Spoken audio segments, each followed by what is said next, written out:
Here's a look at the starting lineup for the Nationwide Series race later today here at Bristol Motor Speedway. The Scots 300 qualifying just completed, and here's how the lineup with Brendan Gaughan and Carl Edwards on the front row, and a nice sprinkling of Nationwide regulars there in that top 10. But how about Brendan Gaughan? You know, had a great car at Vegas, comes in here fourth in the points in the Nationwide Series. Driving for Rusty Wallace, and he's all jacked up about this race this afternoon. A big field for the Nationwide Series here at Bristol. 51 cars practiced and attempted to make the show. And here are those who missed it. So that's a look at the Nationwide Series, and now you see the track being turned over for final practice for the NASCAR Sprint Cup Series for tomorrow's Food City 500 on Fox. It's about 2 or 3 degrees cooler than when these drivers had pre-qualifying practice yesterday. Just a little bit of a breeze and full sun to help warm things up there from 50 degrees. Hi, everybody. Mike Joy, Larry McReynolds, Darrell Waltrip with you as we get ready to race in Thunder Valley. We were all excited yesterday when practice started.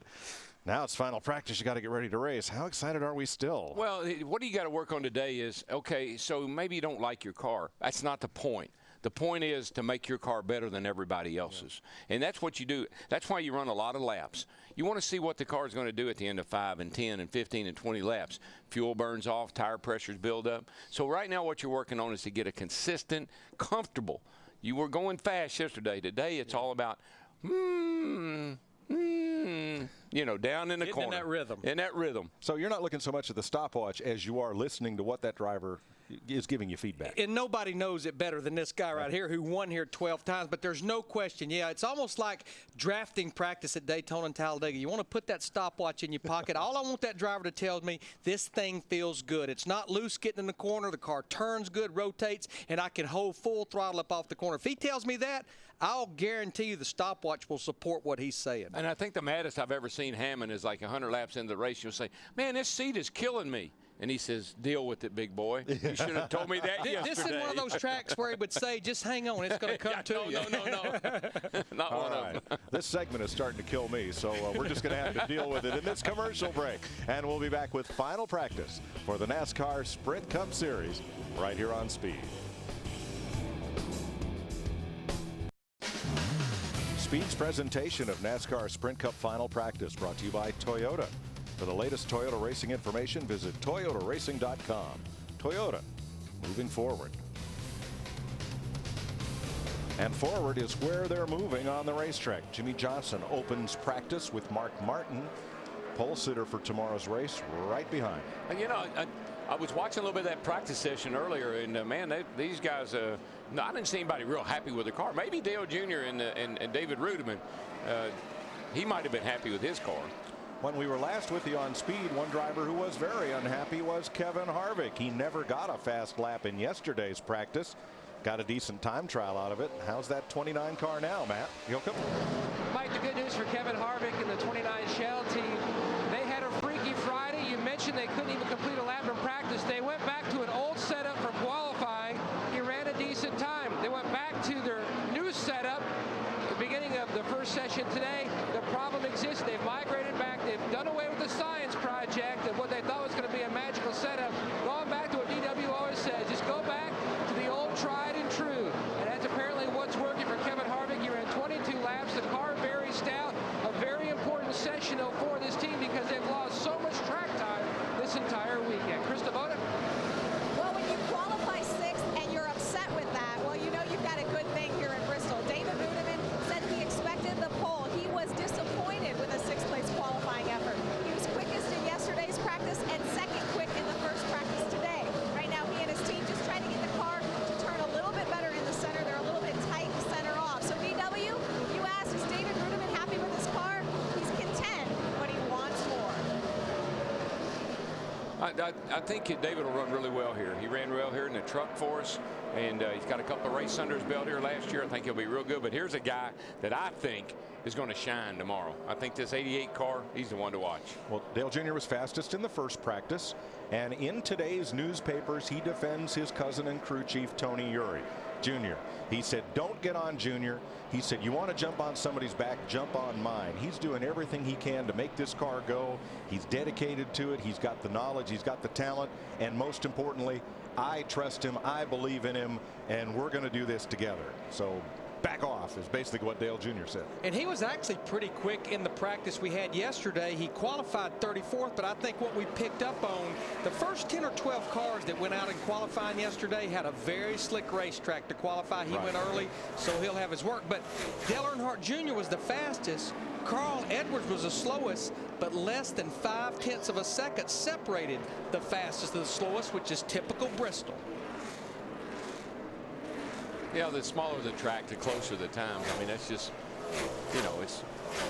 Well, and Darryl, you said yesterday, the math. The difference here, though, is people have all kinds of different setups in these cars and all go out and run the same speed. Yeah, that was the thing. I don't know how many folks were listening yesterday, but most of the time these guys are running 400 or 500 pound springs in the front on bump stops.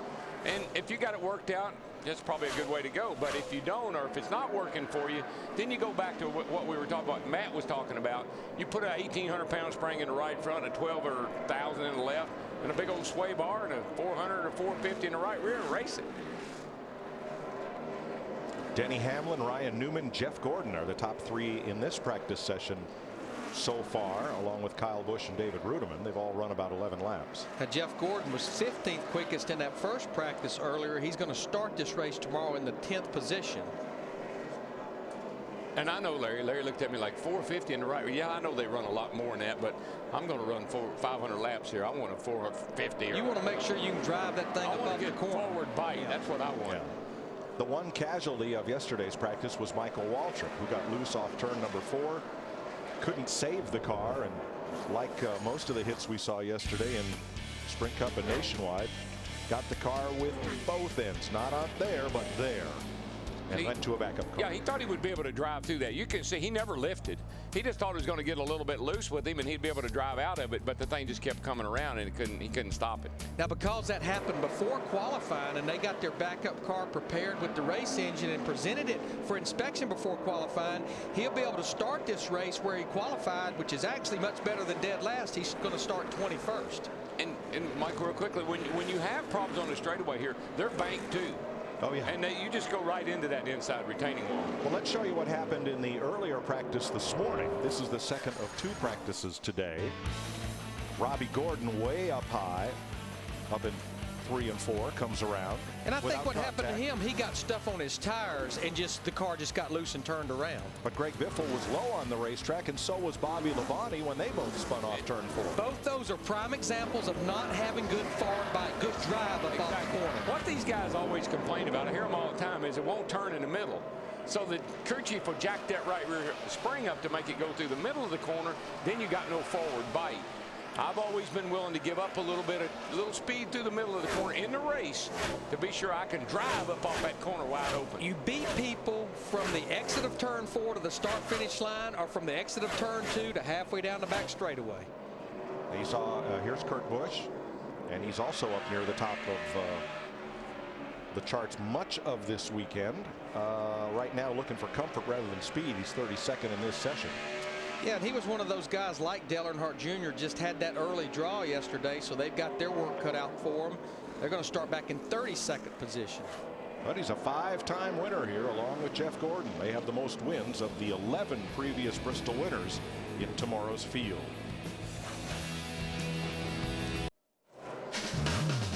Final practice for the Food City 500 rolls on, and Bristol Motor Speedway does have tickets available for tomorrow's race, and that it's been a long time since we've been able to say that.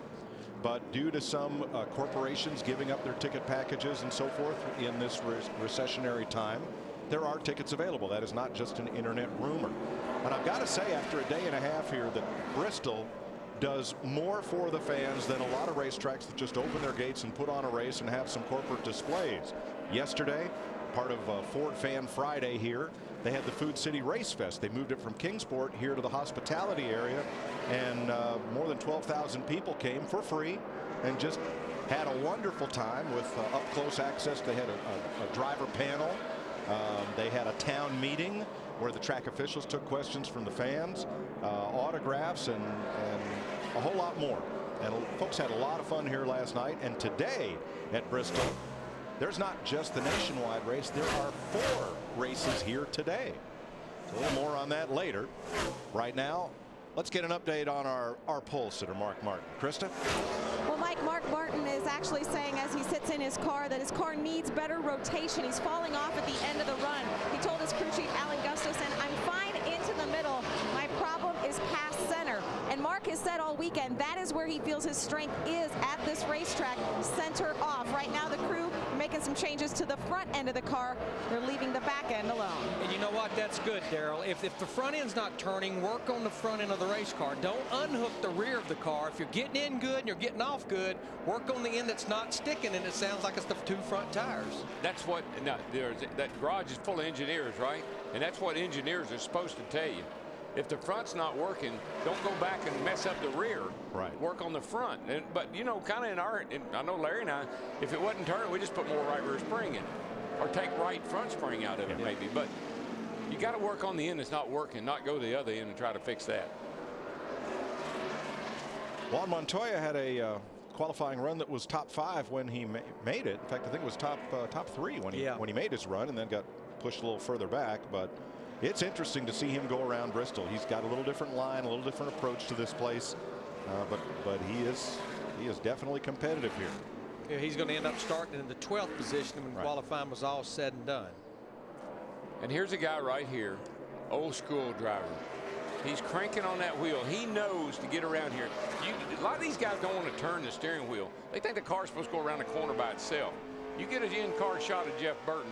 He's got that wheel cranked as hard to the left as he can crank it.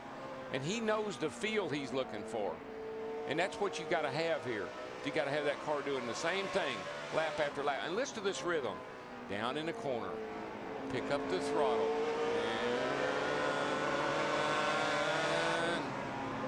And you do that every lap. Listen to it right here. He rolls out just past the start-finish line. Yeah, you're out of the throttle mid-straightaway here. But you get a sound in your head. You hear that engine, and you know when it gets to a certain pitch, you let off. Yeah, I guarantee you check it, he lets off same spot every time. He's not messing around trying to drive in a little harder. He might try to pick the throttle up a little quicker, but he doesn't drive it. He lets off the same spot every time. You can see the RPM band is from about 62, 6,300. All the way up to over 9,000. Scott Miller giving him his lap times up to 20. They're about to complete 20 laps. And see the 12 cars coming up behind him. Can't pay any attention to that. Move over, let the 12 car go by, get back into your rhythm. When you hear them talk about a rhythm, that's the kind of rhythm they're talking about. We're used to seeing drivers dominate here and lead over 400 laps in winning this race. Jeff Burton led the fewest laps of any Bristol winner here last spring. Yeah, 2. He had to go into overtime to do it. and that's what's interesting. Richard Childress Racing, if you remember that race, they had a 1-2-3 finish with Burton winning. Harvick was second. Boyer was third. That's actually the first time that Richard Childress had ever had 2 cars finish 1-2. But they've got their work cut out for them tomorrow, because actually Harvick was the highest qualifying Richard Childress car of the 4, and he's going to start in 30th. Burton's going to start all the way back in 40th. It's dangerous back there. Dangerous everywhere here, isn't it? Stay in your rear, Wobbins. Tomorrow right here on Speed, get ready to race with NASCAR Race Day built by the Home Depot. Live coverage begins tomorrow, 11:30 a.m. Eastern. NASCAR on Speed, be there. You know, one good thing about, even though it's just an hour practice here at Bristol, taking about 16 seconds to get around here, you can make several long runs. You know, we were watching Jeff Burton a while ago. He's up to the point to where he has run 39 laps so far, and that's only been 2 runs. So you can make several long runs here. Look how much he slowed down, Larry. His best lap, 16:22. He's at a 17:22. He's dropped off a second. Plus, that's a second slower than the qualifying. Yeah. Krista. Well, we knew in going into this practice David Rudiman would be good, and he is. He is currently 5th quick right now. Rudiman still is trying to get a little bit better turn in the the center. As he came back in after that run, he told Rodney Childers, his crew chief, the whole car tries to turn now, not just the front end, and then asked if that makes sense. Rodney said, yeah, we can help you with that. David also said, if we could do anything to help the entry, that would be cool. And what you can see them doing right there, Daryl, is they're moving lead weight in the left rear. They're moving ballast. And what you can do is you can move that weight to the rear of that frame rail. That will help the car to turn. It puts more weight on the rear wheels. You can move it ahead, which is a lot of times what they'll do to qualify, and it will help tighten the car up. And in particular on entry, as you up that nose weight, it'll help the car get into the corner much better. Be a little tighter, but it'll get in much better. It sounds like that's what they're fighting. And a lot of times, Larry, after you get through qualifying, you'll move all that stuff around to where you think you'd like to have it, and then maybe the driver's not happy, and you got to move it kind of compromise. Exactly. Tony Stewart just ran his fastest lap of this practice, 15:90. That's not all that quick, but again, we're not looking for quick here. We're looking for comfort. That's right. And these tires on concrete race surface like this, the tire buildup here is incredible. You'll start the right side tires out. What's the minimum, Larry? 45, I think, somewhere along there. You can't go under 41 in the right front. They'll be down in maybe the mid-30s in the right rear. And then about 20 in the lefts, maybe a little bit less. And then you'll run a 25 or 30 lap run, and that tire pressure will build up 15 to 18 pounds in the right front tire. And that's what you're trying to control with your shock absorber. Because when the tire builds up like that, it becomes more like a basketball. You'll hear drivers say that tomorrow, I guarantee you. Feel like I got basketballs on the car. And that's where you got to have that bleed and everything right in the shock to control that tire when it gets like that. And they would love to go lower than that 41 PSI in the right front, because the lower you run that pressure, the more it's going to help the car to turn. But NASCAR, along with Goodyear's information, says you cannot start the right front tire lower than 41 PSI. And I think some of the times we've been here and we've had steering box issues like what Kevin Harvick and them seem to be having yesterday, is that imbalance between interliners in the right side and no interliners in the left side. Right. That left side tire, when you drop the air down it, it's really, really spongy, and it tries to lock that steering box up. And so I think that imbalance sometime between the rights and the left is what gets that steering box, gets that locked up feeling to it. Good point. Let's go down to Jeff Burton's pit and Matt. Jeff Burton's run 39 laps during this session, Mike, and a lot of conversation about different aspects of this race car. He and crew chief Scott Miller, they're going to put out a set of scuffs like a few teams up and down pit road. A small cording issue that some teams are seeing on the right rear, but they want to put a set of scuffs on just to get some feedback on what this set of scuffs will do for this race car. Burton says that the car really holding its own really nice over the course of a long run. Also, if you're looking at this car, Burton says grip-wise, it really does hold its own on exit. The only thing he'd like to do is to have it a little bit touch tighter on exit. Other than that, Burton very pleased with his 31 machine. And he did. He looked very good on the long run. And one of the things that normally I wouldn't be too concerned about, if my car's pretty good for a 50-lap run here, I'd be happy. Because usually that's about as far as we go without a caution. Yeah, that's true. But last couple times we've been here, we've had green flag pit stops. And so having a car pretty good on a long run here, and I'm talking 100+ laps, could pay off tomorrow. Yeah, fuel run here is about 135 to 145 up to 150 laps. Now this is interesting. Here are two rookie candidates, Scott Speed and Joey Logano, doing a little intramural battling here. And they're only separated by 2 points. Joey Logano leading Scott Speed for the bestest Rookie of the Year points battle. Now, Scott actually had a pretty good qualifying run yesterday in that 82 car. He qualified 11th. He's doing double duty here this weekend. And that's a car that if they cannot get themselves into the top 35 in owner points after this race, where we go to the 2009 points, he'll have to qualify on speed at Martinsville next week. Well, when I think about the truck race that he ran here, he sat on the pole. He sat on the pole and he had a good race. I don't remember where he finished, but I think he finished pretty good. So he's got some laps around here, and I don't know what it is about this joint, but you think about Juan Pablo. He likes this place.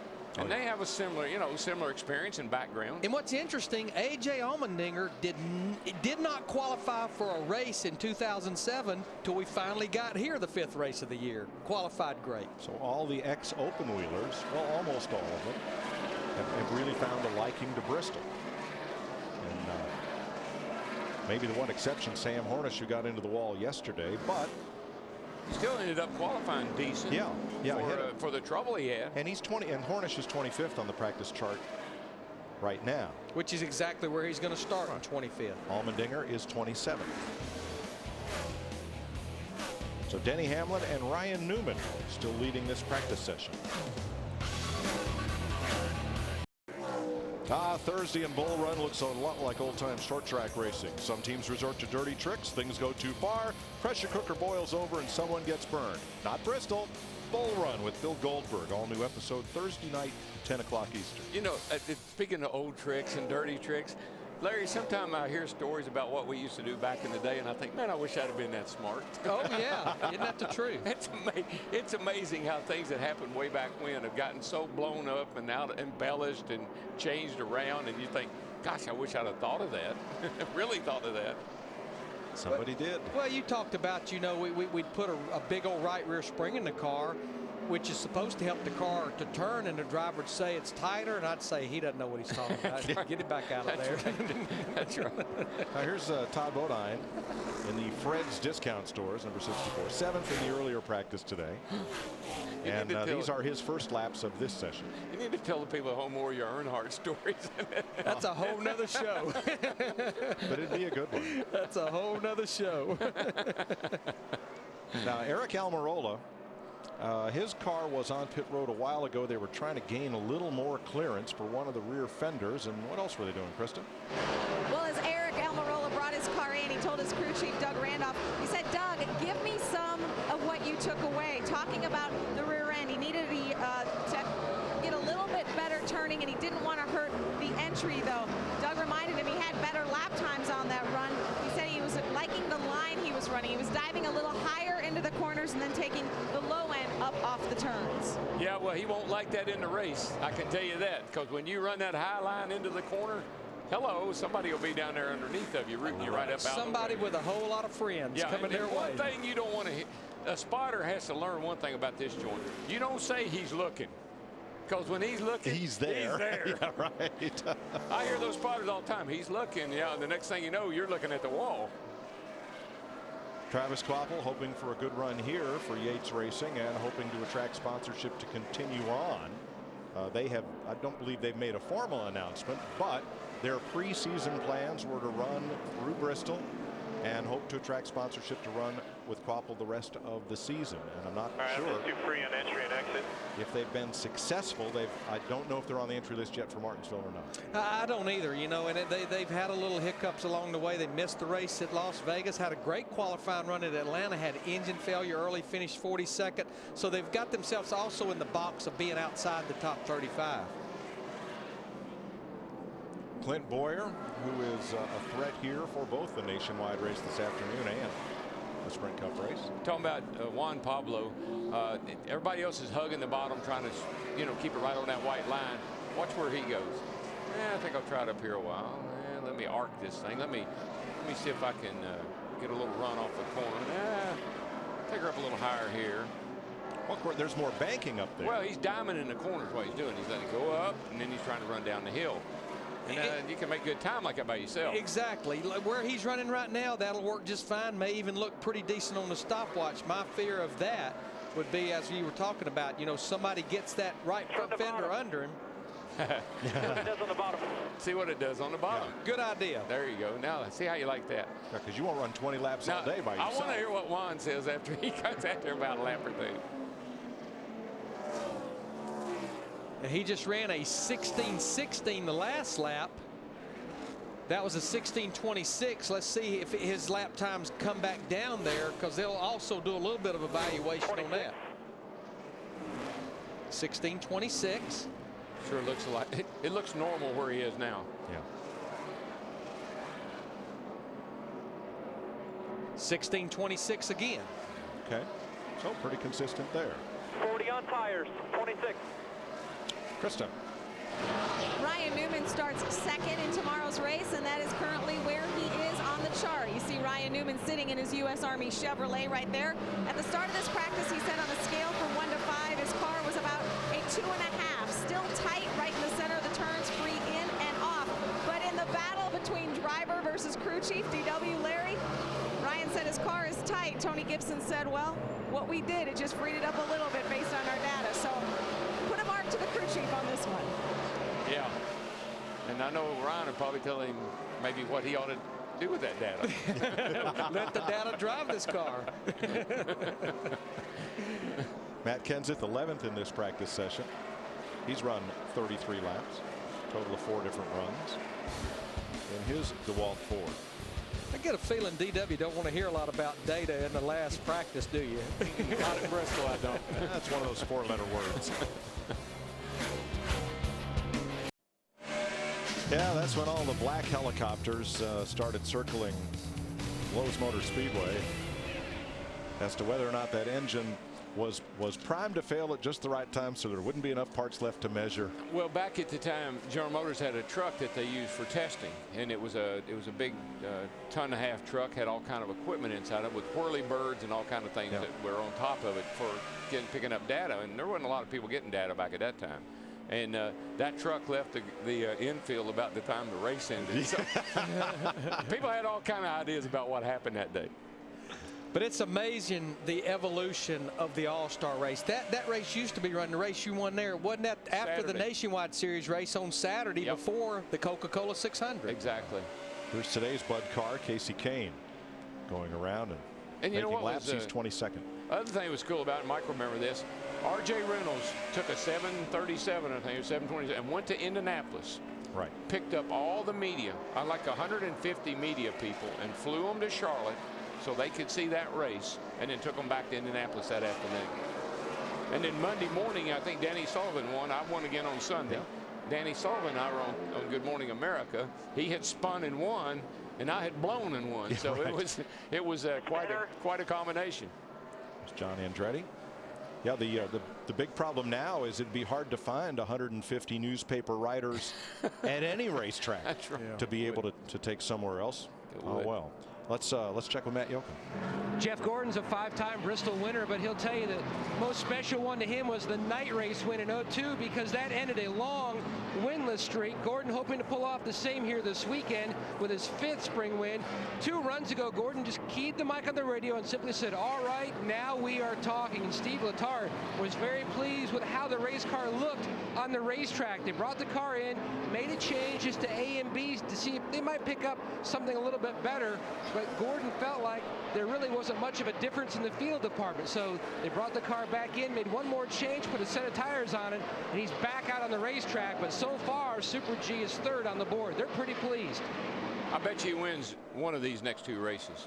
But one thing I noticed, Larry, and you can talk to me about this, it looks like that splitter, that thing is sticking way, way out there further than what we are accustomed to seeing it every week. Well, I think one of the reasons they're not being as aggressive with the shock packers. They're not just letting that thing travel and sit on those packers. So they're having to go with some of the like you were talking earlier, some of the stiffer front springs. Or you're talking about actually sticking further out. Yeah, it looks like, do they slide it forward on a track like this? This is one of the tracks where you would want it pulled as far ahead. You have a 2-inch window. I thought you were talking about up off the ground. No, you have a 2-inch window far and aft. There's no question this would be one of the tracks you want it pulled all the way ahead because that's maximum downforce. Yeah. Really and truly, the only place they've been playing with that splitter as far as fore and aft is maybe at Talladega, pulling it back a little bit because it reduces the drag, a place where you're not overly that caught up in front downforce. Yeah, that thing just looks huge on that. Maybe it's the color on the 24 car, but it just looks like it's way forward there, which would create a lot of downforce. Jeff Gordon is 3rd quickest in this session.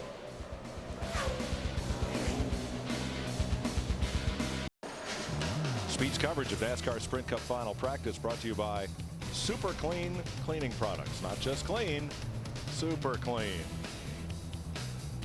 No change at the top of the board. Hamlin, Newman, Gordon, Kyle Busch, and Rudeman. Jamie McMurray is 21st in this session in the Crown Royal Fusion. Another good qualifying run for Jamie and Donnie Wingo yesterday, right up there in the top 10. They're going to start on the inside of the 5th row. What he was trying to do, he slowed down and got on the apron, and evidently he picked up some trash on the tires. So when he went down the back straightaway, he tried to swerve the car back and forth to clean that rubber buildup off, because I would imagine they want to get a good read on this set of tires. And Larry, you mentioned that. I noticed yesterday, after a lot of running by the Cup cars and the Nationwide cars as well, a lot of buildup, a lot of debris up out of the groove. I mean, a lot of rubber and tire pieces were laying out outside the groove. That could be a problem tomorrow. And I think that's what happened to Robbie Gordon in that highlight that we saw a while ago. He got way up the racetrack against the wall, picked up the rubber on the tires, and then you can see it right there. It's all up here. And of course, it just makes you where you like on ice with your tires. You can't turn the car, and the car won't even get a hold of the racetrack. You got a tire that's 300 degrees. They're thereabouts in the middle of the corner, and it just picks that stuff up like a magnet. And as we talked earlier, there's going to be 4 races on this track today. The Nationwide race, and then the UARA late model race that Larry's son Brandon is one of the featured drivers in that. Yeah, we've got our work cut out for us. Unloaded here on Thursday for the 1-hour practice session. It was so fast out of the hauler, and I felt so bad for Brandon and the boys. With our little Aero Plus Dodge, lost an engine about halfway through the practice. We get a provisional, but the boys went all the way back to Mooresville, put another engine in the car. They're back here, but we're going to start pretty deep in the field, starting 31st. But he likes his race car right now. And then after that race, starting about 6 o'clock, they're going to take those same UARA cars, and they've got them decaled up for 15-lap celebrity race, and then a 35-lap legends race.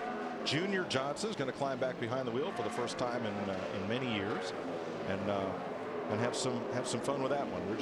I kidded Rusty Wallace this morning, and Andy Petrie next door is making faces through the glass, and he's going to be on the celebrity side with Ray Evernham and Coach Frank Beamer and David Akers, a field goal kicker, and a whole bunch of them. Yeah, I just like to casually remind all my buddies that are going to do that.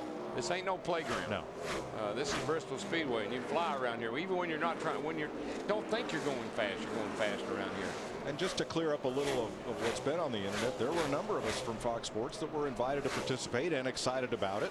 And as Darrell alluded to last night on trackside, he got the call from Fox Sports chairman David Hill suggesting that might not be such a good idea. And so the group of us decided not going to do that tonight. We're going to be avid spectators.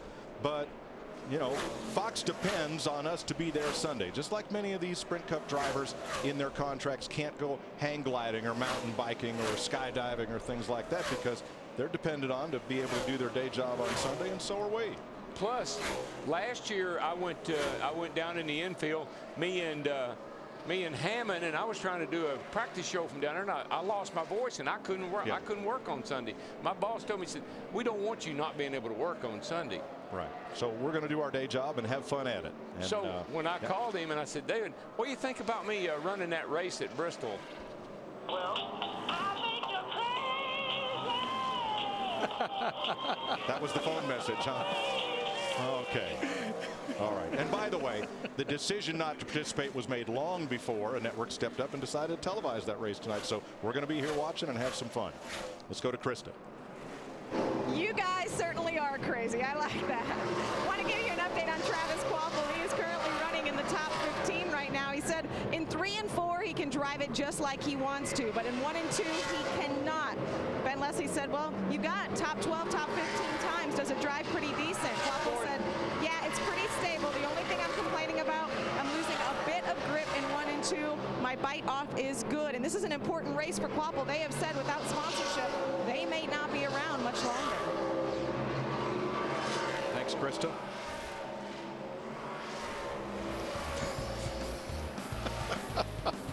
We love going on the philosophy, forgiveness, not permission. That's us.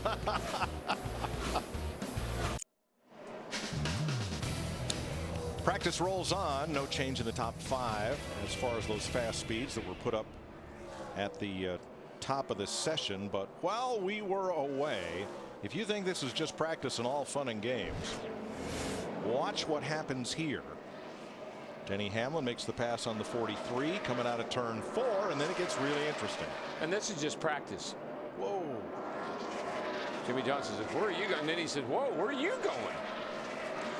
And, you know, Darrell talked earlier about spotters. There's the little dent in the back of Reed Sorensen's car, but that's where Earl Barb, Jimmy Johnson's spotter, had to be on his toes, even in practice, saying, you know, 33's there. I'd say the spotter probably here earns his money about as much as he would at Daytona or Talladega, because the driver never gets a break. These laps, 16 seconds. And like Darrell's even pointed out yesterday during practice, there's the spotters on top of the grandstands. That these straightaways, you're down them in about 3.5 seconds. Well, now, as this shot widens out, you'll see that they're not right above start finish. They're down in entrance to turn 1. And the great part about being down there is you don't have to keep looking left, right, and might miss something at the other end of the racetrack. They've got a nice panorama view from there of the whole speedway. And the thing that a spotter has to remember here, and I know these guys have done, they're not a bunch of rookies up here. They know what they're doing. You cannot talk on that radio constantly. You've got to get in and get out, get in and get out, because you never know when the crew chief might want to talk, or you never know when the driver might want to talk, and you never know when there might be an accident. Right. And if somebody's on that radio blabbering away, you're right up in the middle of it. All right, let's let Krista get in. Well, up there on that spotter stand is Clint Boyer's spotter, Mike Dillon, and that replay you just showed there between the 48, you saw the 33 coming down low. Well, I actually heard about it before I ever saw it, because you heard Mike Dillon's voice say to Clint, easy, easy, at a very elevated tone. Clint Boyer said right now his car is extremely loose up off. His crew chief Shane Wilson talked about changes he made. Clint said, I just want you to go back to where you had it to start this practice. I love Mike Dillon to death. Great guy, but he puts a whole new meaning to chatter on the radio, I will guarantee you. But he's a great spotter, does a good job. He'll keep you entertained. He will that. And he's one of the few spotters in this business that the driver doesn't have the luxury of changing at a whim, because he's also the general manager at Richard Childress Racing, and you know has a whole lot to do with that organization. Also Richard Childress' son-in-law. Well, that's what I meant. Right. And his son is quite a racer. He is. Austin yes. was Rookie of the Year in Camping World East last year. And on to bigger and better things. Running a few Nationwide Series races this year. I'm just wondering when Papaw and Austin are going to sit down and he says, Papaw, I want to drive a car with a 3 on it. Well, that happened last year. I know. And in the Camping World East Series, that's what he drove, was the black number 3. I'm talking about with the big boys. Well, I think that day is coming. I do too. Bobby Labonte, 40th on the board, again looking for that elusive feel in the car, and everybody here not too concerned about who wins practice. It's more about who's right for tomorrow. We were talking about running laps. So Jimmy Johnson in that 48 car, Chad Knaus, they've run 96 laps in his practice. Even though this is a 500 lap race, this is just not a big concern on the engine guys, because it's not that hanging RPM. It barely gets up there and just comes right back down. So the engine guys don't get too nervous here at this place. It's a 250-mile race. Yeah. So they got a lot of cushion here. A little less than 10 minutes to go in this final practice for tomorrow's Food City 500. Speed's presentation of NASCAR Sprint Cup Final Practice is brought to you by Golden Corral. Hurry into Golden Corral for the Great American Seafood Tour. There's no place like Golden Corral. We're getting down to the final minutes of this practice. Mark Martin just did something interesting. Went out for a lap, barely got up to speed, came right back in.